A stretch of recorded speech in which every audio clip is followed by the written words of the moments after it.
Olá a todos do canal Refletindo sobre a Palavra. Neste vídeo eu gostaria de falar um pouco sobre o juízo investigativo. Um assunto muito questionado no meio cristão evangélico. Muitas pessoas dizem que o juízo investigativo é um assunto que é falado somente no Adventismo do sétimo dia. Porém, eu vi um site, eu vou procurar o nome desse site e vou colocar aí, que eu vi lá que esse assunto também é falado na denominação batista do sétimo dia. Lá tinha um comparativo, né? No ano assim de 2000 e pouco, por aí, 2002, eu comecei a perceber que a denominação adventista do sétimo dia, ela tinha muitas coisas parecidas, semelhantes com outras denominações. Eu brincava com minha mãe, né, dizendo que a adventista, ela não é uma denominação que tem nada original dela. Tudo dela vem de outras denominações. Por exemplo, ela não toma café, né? Toma cevada. Isso vem dos mormons. Alguns comportamentos dela vêm dos quakers. E a gente também vê que, por exemplo, o Clube de Desbravadores não é algo que partiu da adventista do sétimo dia, né? Ela praticamente, né, ela copiou isso dos aventureiros. Em pequenos grupos, isso já existia, que são células, são chamadas de células nas batistas, né, em outras denominações. Encontros de jovens, né, já existia nas batistas. E muitas das vezes usa os livros de Ellen White para dizer que Deus deu essa visão sobre pequenos grupos, né, que foi Deus que falou e tudo mais, só que não é verdade. São plágios que infelizmente vão nascendo e vão sendo incorporados, inseridos dentro da denominação, e as pessoas, por acreditarem que aquela denominação é a única verdadeira, acabam acreditando que aquilo partiu de Deus para aquela igreja verdadeira. O próprio comportamento, né, da profetisa, né, como eles chamam a senhora White, também é como se fosse uma cópia aí desses tipos de profetas que havia naquele tempo. Porque as pessoas não se dão conta, por não estudar muita história, eles não percebem que durante a história, principalmente naquela época lá do tempo de Ellen White, havia muitas pessoas que se diziam ouvir a voz de Deus, né, que queriam ser usadas por Deus, queriam ser vistas como pessoas que eram porta-vozes de Deus. Esse assunto aqui sobre o juízo investigativo. Eu quero dizer aqui que tanto os adventistas do sétimo dia erram, né, quando eles falam sobre o juízo investigativo, e os outros evangélicos também erram, porque eles confundem as coisas. Por eles tentar derrubar essa doutrina, eles acabam diminuindo de uma certa forma também as próprias escrituras, né? Porque se eles pararem para perceber, eles estão errados em muitos pontos. Então, tanto erra a adventista do sétimo dia nisso, por que a adventista do sétimo dia foca tanto no juízo investigativo? Ela foca no juízo investigativo porque ela quer que todos acreditem que ela é uma igreja. Eu quero falar aqui porque ela quer ser a única igreja de Deus, né? Ela quer ser o verdadeiro corpo de Deus, e as demais não. As demais são filhas da meretriz e ela não é a filha da meretriz, né?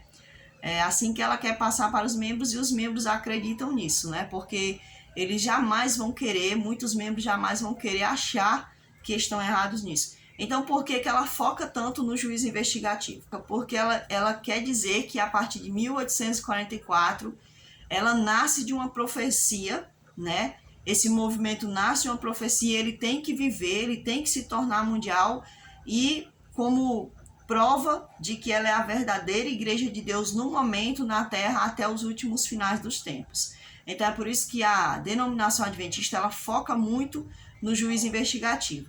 Muitas pessoas dentro da própria denominação adventista do sétimo dia não entendem o que significa o juízo investigativo. A maioria delas, se você for perguntar, muitas pessoas não sabem nem o que é isso, o juízo investigativo. E muitas das vezes, por eles não entenderem o que se trata o juízo investigativo, né, eles ficam perdidos, falando que o juízo investigativo não existe e tudo mais. Bem, isso aí era para ser entendido por todas as denominações, né, por membros de todas as denominações, que sim, Deus está passando a todos nós por uma investigação. não somente de agora, como é ensinado, a Igreja Adventista do Sétimo Dia, ela ensina que esse juízo começou em 1844, mas isso não é verdade. Toda a humanidade, a partir do momento em que ela vive após o pecado, ela passa pelo juízo investigativo de Deus. Se você for ver a história de Ló, lá houve um juízo investigativo, né, sobre a cidade de Sodoma. Você vê que os anjos eles descem juntamente com o próprio Deus. Bem, você pode não crer que foi o próprio Deus que desceu ali junto com aqueles anjos, mas eu creio que foi assim. Porque a palavra de Deus diz que Abraão ele era amigo de Deus. Então eu creio que o próprio Deus desce para falar com Abraão, porém personificado, né? Então, quando os anjos descem, o Senhor diz assim, houve lá um relato sobre a história dessa cidade, né, do pecado dela que estava muito assim, de sobremodo grande. Então ele diz assim, eu desci para comprovar. Então, os anjos, eu creio, isso aqui não é uma questão de você ter convivido dentro de uma denominação ou não, mas eu creio pela ótica bíblica, eu creio que os anjos, eles está fazendo relatórios sobre nós. Ele vai para repassar esses relatos para o próprio céu. E aí o Senhor, ele vai tomar atitude. Foi o caso assim lá na história lá de Ló. Os anjos já haviam passado os relatos e o próprio Deus desce para comprovar, né? Ele desce para fazer ali uma comprovação do juízo investigativo que acontece ali sobre aquela cidade. Então a palavra de Deus diz que ela foi investigada e ela foi julgada e dada como condenada. Tanto é que o juízo desce sobre ela e aquela cidade pega fogo ali devido ao seu pecado. Eu acredito, como está escrito também lá em Eclesiastes, que todos nós, né, estamos passando por uma espécie de juízo, sim, diante de Deus, um juízo investigativo. Quando a gente dorme, a palavra de Deus diz que as nossas obras vão com a gente. Então, se eu pratico as obras da carne ou os frutos do Espírito Santo, então é feita uma análise sobre a minha vida. Então é colocado tudo em relatos. E se eu acaso morrer, né, e não chegar a ver a volta de Cristo, essas obras vão comigo, né?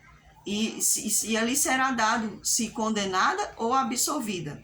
Se eu for condenada, eu não vou levantar na volta de Jesus. A palavra de Deus diz lá em Apocalipse que se eu for dada como condenada, eu vou levantar na segunda morte. E essa segunda morte é para os que não vai ter a salvação. Se, porém, eu durmo no Senhor hoje, né? E o meu juízo, o juízo que foi feito sobre mim, foi encontrado, os frutos do Espírito Santo estão sobre mim, se há em mim a obra do Espírito de Deus, né? Se eu dei lugar a Ele na minha vida, né? Se eu morri, se eu aceitei a Cristo, se eu morri e aceitei a Cristo verdadeiramente na minha vida, então quando eu morrer, né? Eu vou ser ressuscitado na volta de Cristo, como está escrito pelo próprio apóstolo Paulo. Os adventistas, eles querem pegar essa questão do juízo investigativo e trazer para eles, né, porque eles têm esse enorme interesse de dizer que ela é a única igreja de Deus, né, que nasce de uma profecia e tudo mais. Então é por isso o grande interesse dela de enfatizar muito o juízo investigativo aí para as pessoas, né? Deixar claro esse juízo investigativo. E se você for perceber, eles frisam muito essa questão de 1844. Tanto é que pessoas passam horas e horas no estudo bíblico ou até mesmo em sermões explicando o cálculo, aconteceu assim, foi nisso aqui, aí só que o único intuito é de deixar claro que a denominação adventista nasce naquele período, portanto é a Igreja de Deus. Ou seja, eles desfocam o principal assunto, que é falar sobre o ministério de Cristo, né, o que Cristo fez na cruz, a sua obra maravilhosa salvífica para cada um de nós, conforme está escrito lá no livro de Hebreus. Eles também desfocam, né, do assunto que diz que Cristo só entrou no lugar santo dos santos para fazer a expiação do pecado em 1844, que não é verdade, porque a partir do momento que Cristo morre, ele é o Cordeiro, mas ele ao mesmo tempo, por ele ser Deus, por ele não ser um ser igual a mim e a você, por ele ser o autor da história das nossas vidas, ele morre como cordeiro, porém ele também é o sacerdote, por isso ele tem o direito de entrar no lugar santo dos santos, conforme está escrito aqui no livro de Hebreus. Capítulo 9, do verso 11 diz assim: quando, porém, veio Cristo como sumo sacerdote dos bens já realizados, mediante o maior e mais perfeito tabernáculo, não feito por mãos, quer dizer, não desta criação, não por meio de sangue de bodes e de bezerros, mas pelo seu próprio sangue, entrou nos santos dos santos, uma vez por todas, tendo obtido eterna redenção.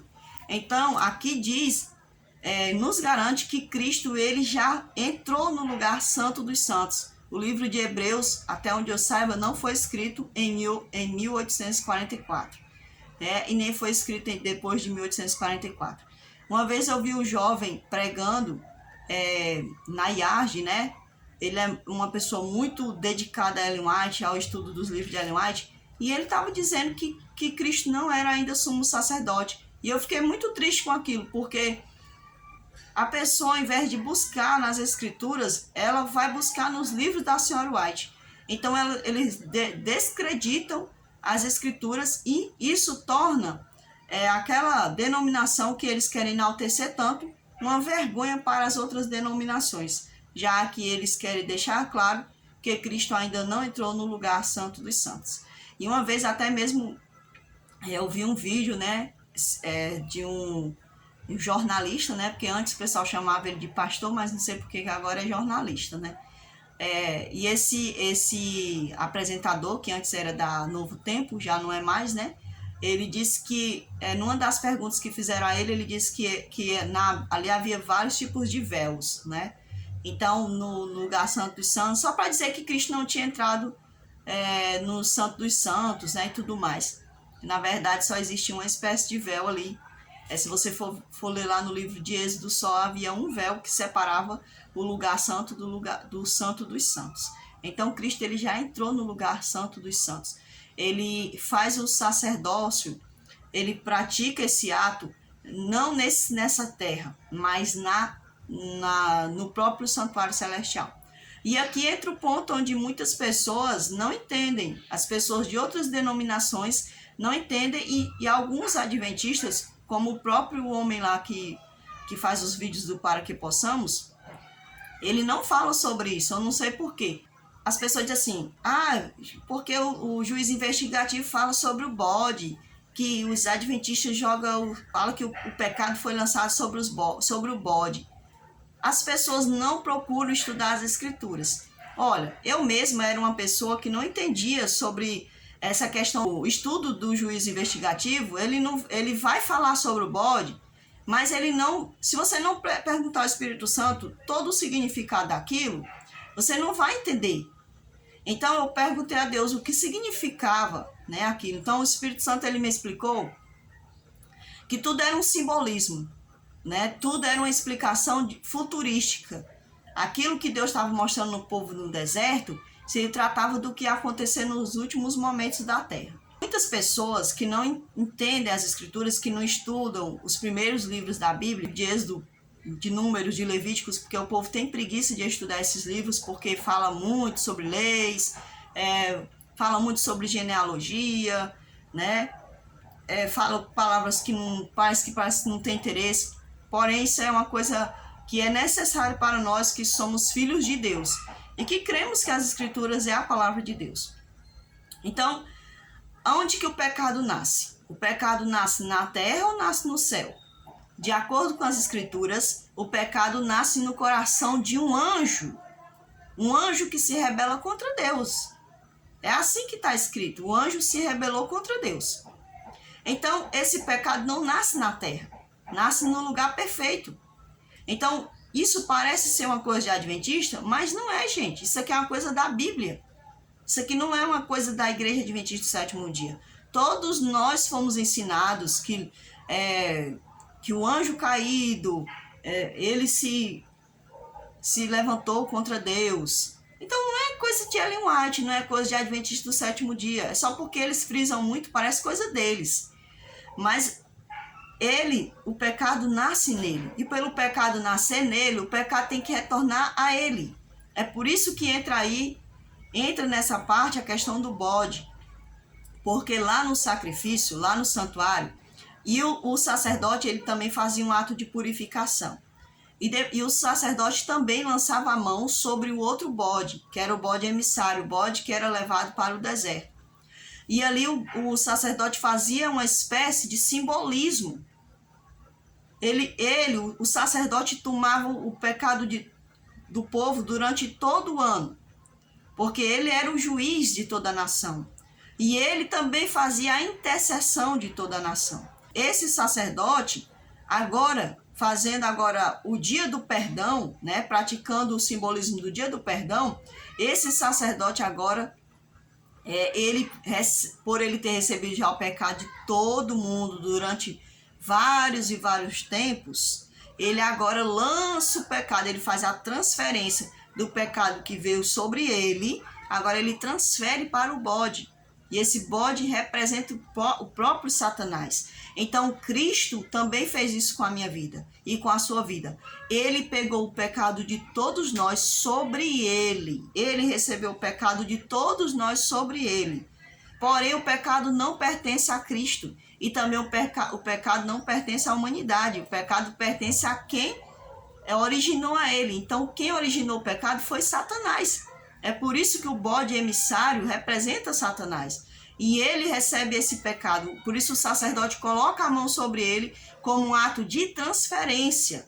Esse ato vai ser concretizado no dia no momento final, né, onde Satanás vai receber a sua sentença. Porque ele já foi sentenciado, porém ele ainda não foi executado. Ele já foi julgado, como está escrito na Bíblia. Porém ele ainda não sofreu o ato de condenação eterna.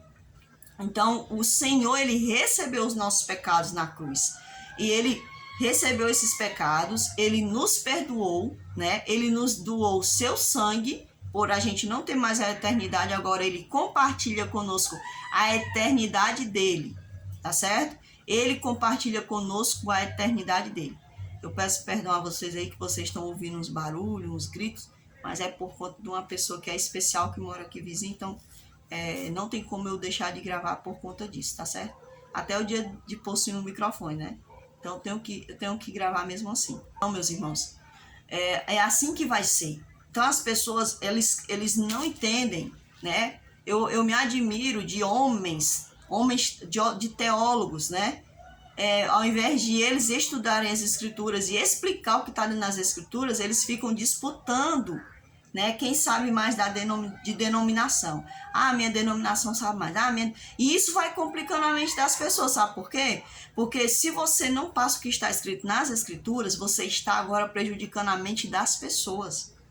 E você pode ser julgado por Deus, e julgado de forma de condenação.